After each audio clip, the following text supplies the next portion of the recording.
The sinking of the new Carissa devastated Clawson oysters in Coos Bay when fuel ruined their oyster crops. The owners say they know the pain Gulf Coast seafood businesses are now experiencing.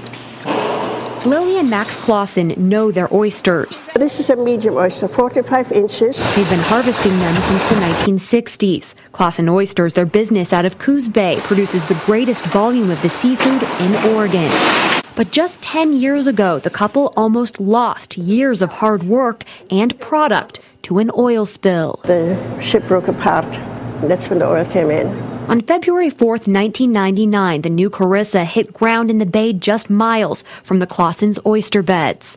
Over 600 acres, 80% of their crop died when 70,000 gallons of oil spilled out. Every time they get a filter water, it had oil in it and so it clogged the gills.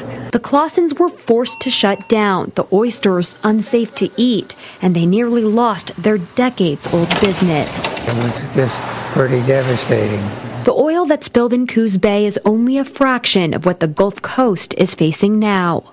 Ours is like a drop in the bucket to what they have. I mean, I would never compare. The Gulf is getting 10 times the amount of the new Carissa spill in a single day. I really feel for those people because it takes so long to get back to normal. It's taken the Clawsons 10 years to get their oysters back out on the market in the same quantity as before the spill.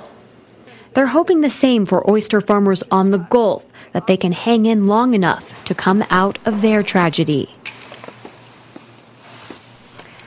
The Clawsons say the only reason they survived and their business survived is by the settlement from the lawsuit they brought against the company responsible for the spill. Now, they're still 3 months from their target production goal. I'm live in the studio, Ann McCloy, NBC5 News.